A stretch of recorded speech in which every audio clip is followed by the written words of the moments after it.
Hey everyone, Dr. Mary here. For today's adventure, we're going to Missouri, specifically Louisiana, Missouri. The 13th Amendment. Neither slavery nor involuntary servitude, except as a punishment for crime whereof the party shall have been duly convicted, shall exist within the United States, or any place subject to their jurisdiction. Congress shall have the power to enforce this article by appropriate legislation. What does the 13th Amendment of the U.S. Constitution have to do with Louisiana, Missouri? Rather a bit, it turns out. At the edge of a bluff, high above the Mississippi River, is the John B. Henderson Riverview Park.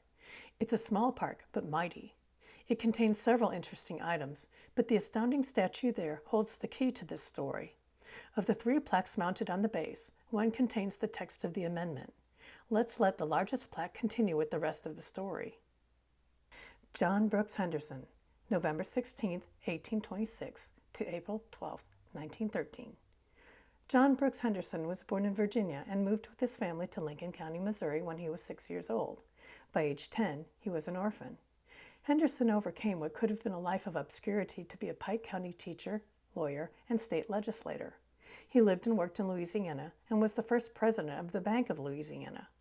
During the early part of the Civil War, he served as a brigadier general in Missouri's Union militia. In 1862, Henderson was appointed a U.S. Senator, and within 6 weeks of arriving in Washington, he began regular meetings with President Abraham Lincoln.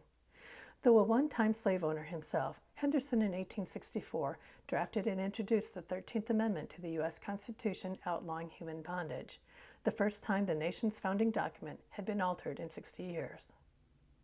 Henderson also was a strong campaigner for women's voting rights, supported better relations with Native Americans, fought against federal government corruption, was one of only 7 Republicans who voted to acquit Democrat Andrew Johnson of impeachment charges, and played a role in the temperance movement.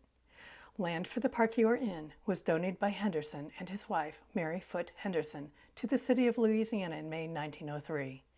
They are buried in Greenwood Cemetery, Brooklyn, Kings County, New York, along with their son, John Brooks Henderson, Jr. While Henderson was a strict constitutionalist, he embraced changes that would lead to a more equitable nation. The Maverick served at times as a Republican and a Democrat, but upset people of all parties. Henderson realized what made America unique and understood perhaps the most meaningful principle of its democracy. Those in power rule only at the behest of the greater voting masses. His words still echo across the ages. If you commit errors or outrage public sentiment, I want no other revolution than the right to the ballot box.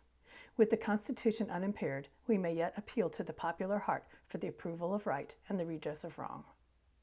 No matter one's tolerance of Mavericks or appreciation for John Henderson's politics, there are few who have drafted amendments to the United States Constitution.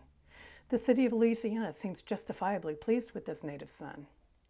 Thanks for watching. Please leave a like and hit the subscribe button. Until next time, stay safe and travel well.